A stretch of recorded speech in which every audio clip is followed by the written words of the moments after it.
I saw a kid that wanted something from his dad that he could never get. What it is, I don't know. But it was something about being married to the King Lawler. And tough shoes to I live think up he to. expected his father to help him more, because Jerry helped a lot of people. I can't recall at all Jerry ever helping this kid.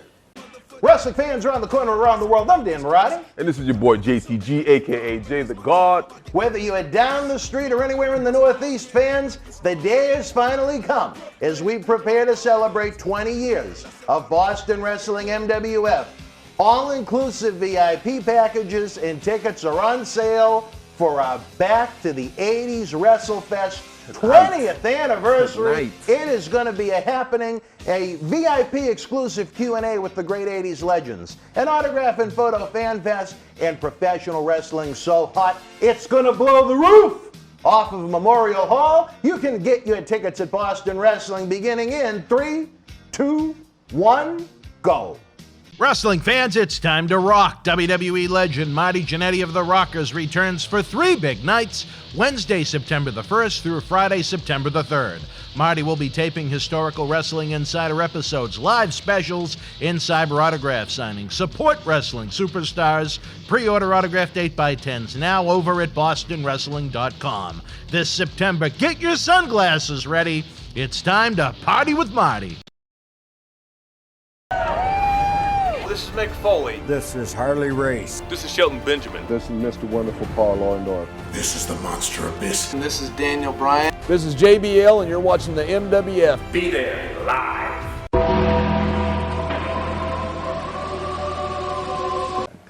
Wrestling fans around the corner, around the world, welcome to a special installment of Wrestling Insiders. It's Labor Day weekend. We hope you're having a joyous end of the summer. Can you believe it's already over, Dr. Reese? Nope. A lot of people are going to go into depression and need to see you. Keep me busy. All right, well, if you did not know, that's El Presidente himself, Dr. David Reese, joined by the Hall of Famer himself, Mr. USA, Tony Atlas. Tony, we had the discussion earlier on that was so intense, everybody got up and left. It was amazing. I don't blame him. I've never seen anything like it. It was what? Boring. Well, it was your life. Well, that's what's boring about it. All right, well, before we get into some of the big stuff coming this fall, we wanted to tape a short little segment about a couple of gentlemen that we lost. We like to pay tribute when we lose some of the greats in this business, because oftentimes it's just a graphic or a 2-minute music video, and it's on to the next thing, the next person, and so on. But before we get to Tony's friend, I wanted to talk about mine for a minute. Over the weekend, we lost a gentleman named Ed Cohen, who was one of the first 2 people that Vince and Linda McMahon hired when they took over the company from Vince McMahon Sr. He was in charge of the live events. At its peak, he was a gentleman that was trying to schedule 3 live events per night all over the country. Sometimes on the weekends, they were double shots for those 3 live events on the Saturdays and Sundays. And when I was a 20-year-old version of me back in November of 2002, he was the first person I ever engaged with in the WWF at the time offices, and he gave me a chance to learn so many different facets of the business, treated me with respect. Again, this is a 20-year-old kid, in some essence, being welcomed into this world of WWF, being valued for insight and work. You could not put a price on that. And I tell you, Ed battled, I think, cancer 4 times. He wound up leaving WWF in 2005, and I'll be honest, I probably hadn't engaged with the man for 15 years. I would have actually had the thought about a year or so ago about trying to find him and get him to come down here, because you talk about stories. This was a man that was immersed in the beginning of every WrestleMania. He was one of Vince McMahon's right-hand men. And again, I'm glad I have all the emails saved, because it'll make for some good stories for a book. I felt like I was hit with a baseball bat, Dr. Reese. Yep. Even though it was someone, again, probably 15 years or so I hadn't talked with. Is that normal? Yes. It is? Yeah. Yeah, because, I mean, even if you haven't been in contact with the person, they were still a part of your life. And it brings back a part of your life, and it's still a sense of loss. Really was. And, you know, people say, well, it didn't mean that much. You weren't there right now. No, that's still a part of who you are and who you were and it's important. Wasn't even the night I read it. It was the next day. I felt lousy all day, had a big pit in my stomach, and I was really down about it, you know? Because I don't know if he understood how much he meant to my existence in the world of professional wrestling. In some ways, the traits that I learned from my time in WWE, it carries on with what we do in the MWF, carries on with what we do here in the studio. So WWE was great. I was really impressed that they sent out a tweet mentioning a company executive that hadn't been with them in 13 years. That showed to me how much he meant to that company when they started the national expansion in the 80s. Yeah. Right on top of that, Tony, you know, you and I, we share our text messages. I had to send you another bad one, as I know you're not on the internet a heck of a lot, but we also lost your old buddy, Jim the Anvil Neidhart. Yep, Jim was a great guy, very powerful man, you know, ex-football player, bench pressed nearly 600 pounds. The first thing that I thought about when I heard about the loss of Jim is his daughter, Natalia. She's a split image of her father, and they had a closeness that any person be jealous of. You know, her father and her was very, very, very close, you know. And all my best go out to Natalia because I knew how close she was to her dad. And Jim was a very, very close friend of mine. Me and him, we worked together when he was part of the Hart Foundation with Bret Hart when they first came in, when they was heels. And we made a lot of money with him. Me and SD worked with him. Me and Rocky worked with him. I worked with Tony Guerrero was my partner. And so me and Jim Neidhart, we trained together, we traveled together, and we never had a bad word between us in all these years. So he was kind of like a laid-back guy, you know, loved to have fun, very, very family-orientated person. You know, he one of the few wrestlers that, you know, that stayed with his family and raised his family, along with people like Tito Santana. So there's a lot of wrestlers that have been married, but they've been married several times. But Jim Neidhart is really going to be missed, not just by me, but by a lot of people, a lot of people. And like I said, all my best go out to Natalia because they had a very, very close relationship with her and her dad, you know. And she always worried about him, and she felt that she acted more like he was her son instead of her father. I think he needed that. Well, regardless, but the type of person Natalia was, she was there for her father. Talk about a credit to the business, Natalia Neidhart. Oh, she's an incredible individual. That is what a female professional wrestler should be from A to Z, in my opinion. Yep, she got a lot of decency to her. She's a very, very hard worker. I first met Natalia when she was a baby, and I didn't see her no more until I went to Florida, where Steve Kern was training her in the ring, along with Sheamus, down in Florida, where they were just starting off their development studio. It wasn't completed there, but she was very, very polite, came up and talked to me and everything. And then I got to travel with her, you know, 2008, 2009. I've been on a couple of European tours with her. She always worked hard, always was on time, did everything, you know, just like you said, a very, very professional, and I would like to see Natalia get an executive position. Due to the fact she's that perfect for it. Was she perfect to be the next Moolah? Not only a great wrestler, but a great ambassador for WWE. Exactly. She's someone you can send out anywhere and carry it well. Right. She carried herself very, very well. But later on in her life, when she could no longer wrestle, she make a good executive, you know, to help Stephanie. Maybe an agent for the women, even for the on women. The road. Yeah. You know, they don't have no women agent. You know, she could be one of. I think she'd be great at that. Right. To be a female agent because, you know, all your agents are men. Yeah. You know. Well, you know, Jim Neidhart, his story with the Millennium Wrestling Federation. A lot of people Googled it after he passed away. I really don't want to get into that. Where this is somewhat of a tribute to it. People can find that on their own. As someone. Taking my personal feelings towards him aside, he contributed a lot to one of the great booms of professional wrestling. There's a whole generation of fans that are going to remember those great wars with the Hart Foundation and the British Bulldogs. Demolition, the Killer Bees, the Rougeaus. They had 2 great runs. Dynamite Kid. Yeah, British Bulldogs, Davy Boy and Dynamite. Neidhart was on the first live event I ever saw at the Garden back in August of '86 that you were also on in a classic match with Ted Arcidi that Gorilla Monsoon and Lloyd Alfred Hayes buried you on during the commentary. It was so slow. Ted didn't like to do a heck of a lot. No. Well, it wasn't much that Ted could do. He was a big power lifter. Right. And he was not that mobile, right, as you want to say. That's a great way to put it. Yeah, that was a great way to put it. Wasn't too mobile out there, you know? Well, it was a heck of a night, but Jim Neidhart left a lot of positive wrestling memories in there. Yes, he did. You know, and it's unfortunate sometimes you meet the people that you enjoy watching on TV. You know what I mean? Yeah. But different story for different time. The wrestling world mourns Jim Neidhart's loss, and we certainly send out our best wishes to the Neidhart family. Again, Natalia. Yes. I really respected her going out there wearing Jim's jacket when she came back on pay-per-view a couple of weeks ago. And any fun memories of Jim? Well, unfortunately, no, because back in the old days, you have what's called good guys and bad guys, heels and babies, and Jim was always a heel.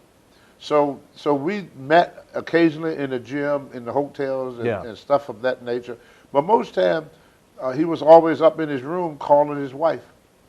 He was always on the phone with his wife and checking on his daughter. And like I said, he was a very, very, kind of remind me a lot of Tito Santana, very, very family-oriented. You know, the Hart Foundation, that's a very, very close-knit family. Oh, absolutely. You know, the cousins and the brothers, you know, they very, very close-knit family. So she's a great asset to the business, Natalia. And Jim was too. Jim was he was the muscles, the strength, the power.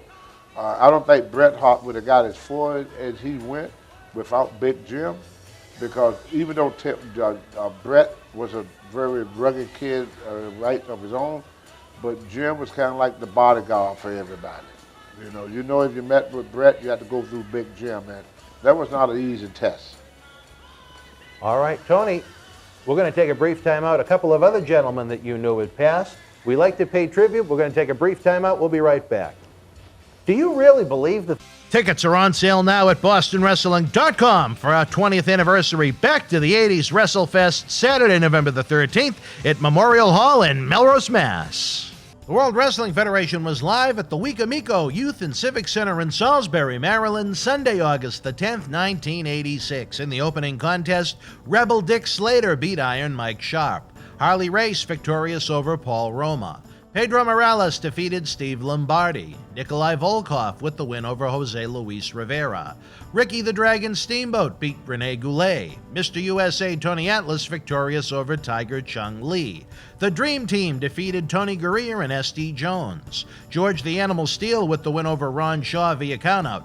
The Iron Sheik beat Corporal Kirchner, and in the main event, WWF Women's Champion, the Fabulous Moolah, won a 30-man battle royal. If you were in Salisbury Live, share your memories in the comment section below. Use the links in the description box to keep Wrestling Legends working in our eBay store and on our world-renowned Patreon streaming service, so we can bring you more interactive superstar shoot interviews to relive the good old days of professional wrestling. Check it out. Boston Wrestling Sports in the MWF explodes into a new year with professional wrestling content galore and need you to join our family. Every Tuesday night at 10 p.m. after our Monday Night Raw review, it's Wrestling Insiders at your house with WWE Hall of Famer Mr. USA Tony Atlas. Wednesday nights at 10 p.m. after NXT and AEW, join rotating legends on Wrestling Insiders Special Edition. Every Thursday night at 10 p.m. after our NXT and Dynamite review, it's Marty Jannetty's no-holds-barred sex, drugs, and rock and roll journey on Wrestling Insiders Party with Marty. Friday night after SmackDown, don't miss John Cena Sr.'s Wrestling Insiders Fabulous Fridays. Plus, look for classic clips, history videos, bonus live episodes, pay-per-view watch-alongs, and more. For less than a cup of coffee at Starbucks, get early ad-free access to our Wrestling Insider talk shows, our acclaimed studio shoot interview DVD library, and help keep wrestling legends working during the worst of times. Wrestling fans around the corner, around the world, I'm Dan Marati. And I'm Mr. USA WWE Hall of Famer Tony Atlas. The road to WrestleMania has begun. Wrestling fans are looking to add to their man caves. You got to see what we have in the eBay store. Check it out. Here's your chance to own a piece of history from the 2020 WWE Draft. On the second night, October the 12th, The Fiend, Bray Wyatt, and Alexa Bliss unleashed hell on Andrade and Zelina Vega. This limited edition 11x14 collector's poster is number 26 of only 50 made, personally signed by both The Fiend and Alexa Bliss, direct from friends at WWE. Comes with certificate of authenticity hologram on the poster itself, suitable for framing. You'll also receive a bonus autographed mystery photo and an on-air shout-out as our thanks to you.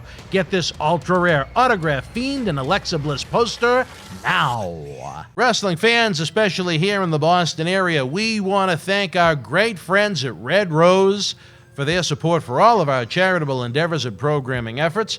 Red Rose is 2 years young and extremely thankful for all the support they've had from our neighbors here in Melrose and beyond for an amazing first 2 years. Red Rose thanks Melrose and all of the first responders who have fought the good fight and have never given up hope during these unprecedented times. We did it together. Follow Red Rose on Facebook for their anniversary special, facebook.com/Red Rose Melrose. You'll be glad you did. Open until 2 a.m. Red Rose will give you fresh, piping hot, mouth-watering food that'll put an ear-to-ear smile on even the toughest critic's face. Check out their full menu online at redrosema.com or give them a call, 781-620-1889. Wrestling fans, welcome back. We talked a little about Jim Neidhart, a man that I knew very well, Mr. Ed Cohen. Tony, not too long ago we lost a gentleman that may not be well known to the fans of this era, but certainly in your day, Masa Saito.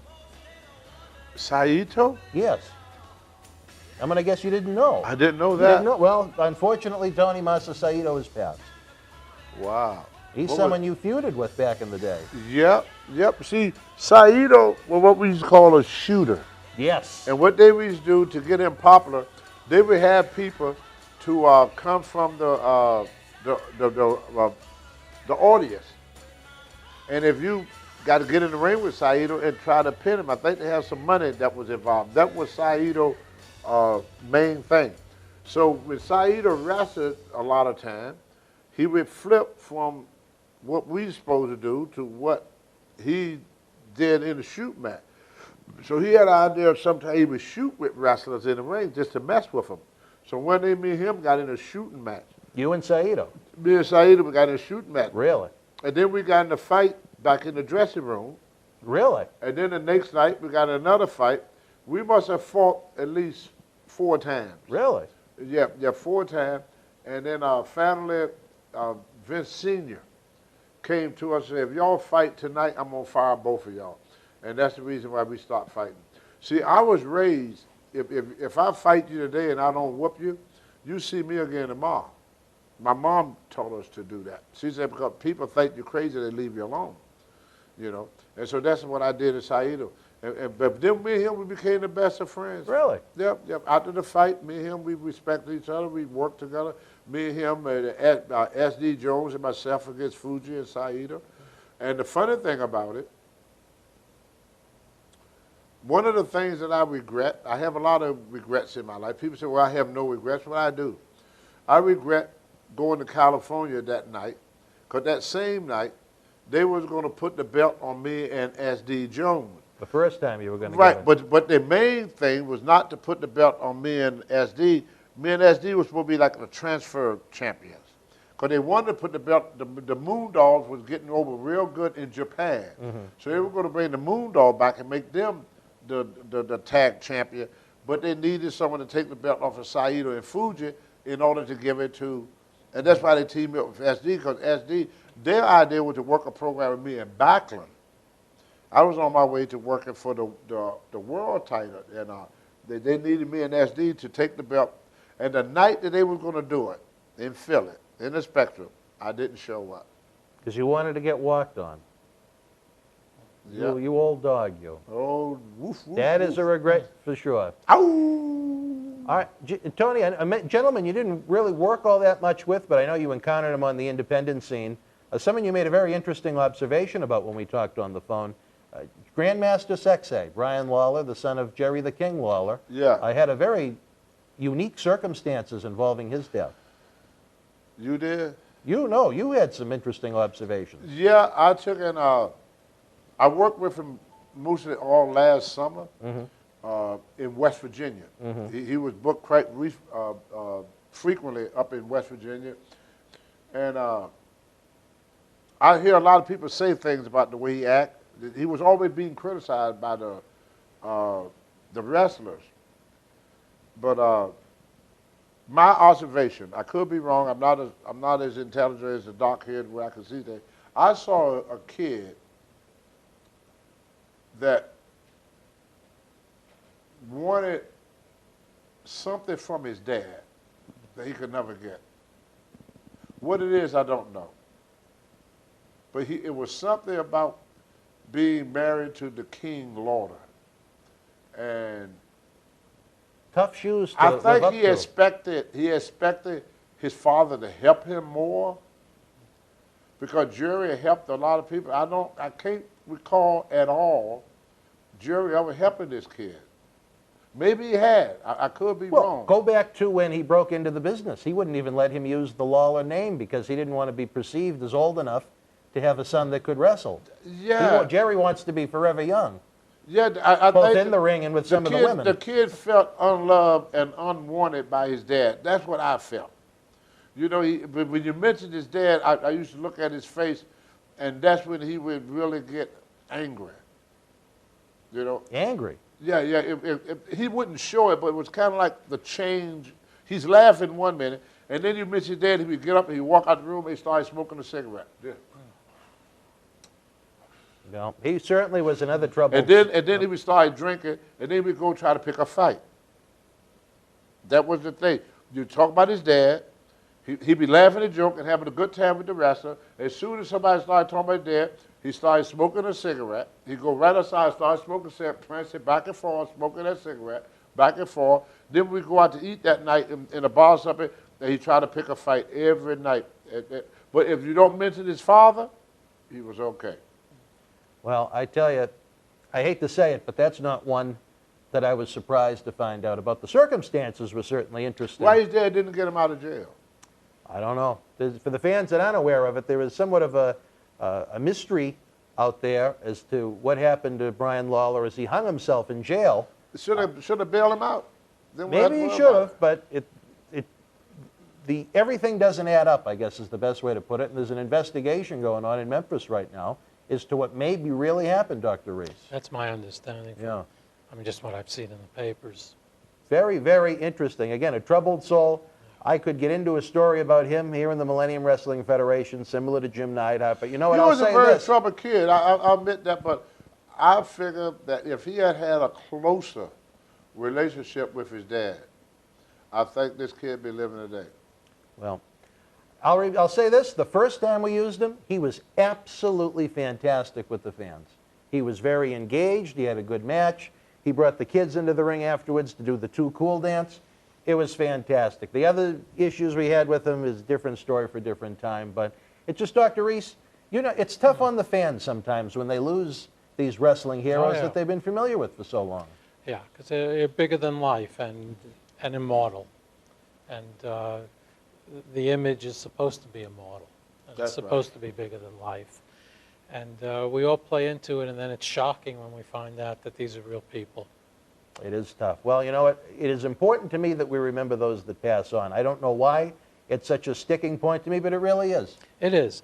Well, it's part of our lives. And you know, we look up to a lot of these people, and sometimes for the right reasons, sometimes for the wrong reasons, but that's irrelevant. The fact is that they're important to us, and they become part of who we are. All right. Well, wrestling fans, you want to talk about maybe something a little bit more positive? We have our Pediatric Cancer Awareness Month drive that's going to be going on through the month of December. I'm really pushing the year along. September. great giant raffle of prizes, thousands of dollars worth of prizes, headlined by a drawing of the winner's choice by Tony Atlas and a phone call from the man. We have donations galore. WWE is involved. Continue to follow BostonWrestling.com for a complete list of the prizes. And again, we're going to help out these poor kids. We have a great video that'll be available online for you to check out. And of course, the Patreon channel is launching. 17 years worth of great video, El Presidente. The fans are going to be able to get it, and they're going to be able to support great productions like this because we need it. Otherwise, we're going to have 2 candles, and we're going to do it in the alley out back with the camcorder. We need the help, President. No, we need the help, and you know, some of what we do has more legs than we think. Just you recall last year we did we did a little film for the first responders at the hurricane. In Houston, yes. It was just retweeted this week by New York EMS. Really? Yep. Wow. Yep, I don't know if you saw that. But, hey, let me tell you, Dr. Reese, I never expected that my voice would be on the Howard Stern show for months, every day, with the Iron Cheeks insanity. You never know where these videos are going to go. And again, where we lose so many of these legends, as much as I had some issues with Jim Neidhart, I would have loved, even now, I would have loved to have had Jim Neidhart here to document his memories, you know? Sure. WWE does a great job with their productions, but they're very selective in who they do the 3-disc DVD of and a documentary of. There's no Tony Atlas 3-disc DVD. There's no Jim Neidhart one. There's no Hacksaw Jim Duggan. There's no Ted DiBiase and guys like that. We stay 11. What's that? We stay 11. All right, well. One thing that I noticed about the Hall of Fame. Here we go. No, you watch every Hall of Go. Fame. If you're very lucky if they got 3 people there inducted that are still living. No, they won't do more than one dead person a year. Oh, just like every other person is dead, they do. But they wait till you die before they put you in there almost. Well, you know what, you're going to get me going in the wrong way. But I don't see what the holdup is. Look, guys are dropping like flies. What's the holdup? Don't you think Vader should have gone in while he was still alive, and Mick Foley was really pushing for it? Yes. Don't you think Neidhart should have been in? Yes. That's Neidhart was not a Hall of Famer? No. See what I'm saying? What they waiting on? It's a waste. You know what I mean? It's what a are you waste. waiting on? You think they're going to live forever? Well, I think their criteria should be similar. I know it's sports and entertainment a mix, but, you know, after a guy has been retired for X amount of years, get him in while he's still living. Yeah. I hear a lot of wrestlers say that, don't put me in after I'm dead.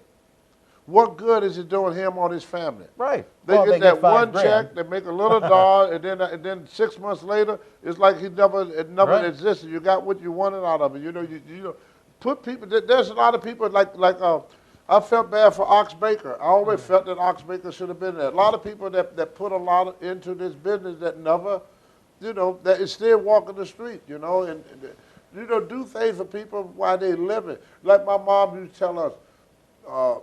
And I tell my wife this every night. Every night I tell my wife this. I love you, honey. Oh, aren't you every nice, night. You're a real sweetheart. I'm not going to wait until she passes and then cry over her grave and tell her how much I love her after she's gone. She's not going to hear me then. All right. Well, fans, again. She's in a different atmosphere. She can't hear human voices no more. We hope. Only my soul can speak to her, not my flesh. All right. She's out of the flesh. You're a romantic, Tony. No, it just...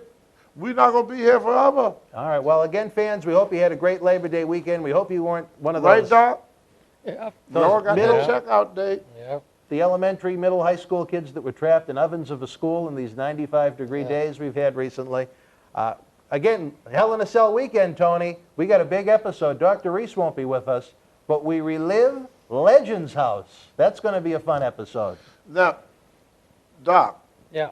Legend House, from what I hear, was very, very popular. Yes.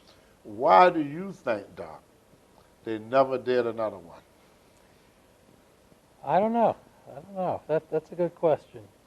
I mean, some of it is trying to push the younger people. But if something was successful. Yeah. I mean, when he first started the network, that's what kicked it off. That was one of the first shows, was Legends Well, House, it was the most popular from what I hear. It got more hits than anything they did. The Divas outdid everything. Why would they not do another one? I don't know. Very interesting, Tony. I'll tell you this. Here's what gets me sometimes. When the fans go on Twitter and they complain and say this or that, I don't know why they don't direct it towards at WWE or at WWE Network, so they're getting the message themselves. When people just blindly tweet it, who's going to read it? If anyone that's of a decision maker, you know what I mean? Just one person's point of view. The only way that I could see with a person don't want to do something, no matter how good it comes out, it didn't come out the way they wanted it to. That could be it too. That's often, yeah. It may have came out to the satisfaction of the fans, But not but WWE. not to their I get you. satisfaction. I I think feel it you. went in a direction that they were not expecting it to go. I think it was put together for closure. Which means show these old guys washed up and used to, because they put us in situations where in things we never did before. Right. Well, we don't want to get too much into it now, Tony. We have a whole episode coming, Hell in a Cell weekend, as we continue Okay, our we're talking about pediatric legends out cancer there. month. We already have Legends But House for in the some odd camp. reason, a lot of the stuff they put us into we could do. Like Hacksaw was a hell of a fisherman, and he was a hell of a bowler. They put us against old women wanting to beat us. And they beat us, but not that bad, because we had a few guys that could bowl. All right, Tony, I hear the music. We're wrapping it up. Pleasure to have you here for the President, Dr. David Reese, and a man that never tiptoes around the issues, the Hall of Famer, Tony Atlas. I'm Dan Marotti.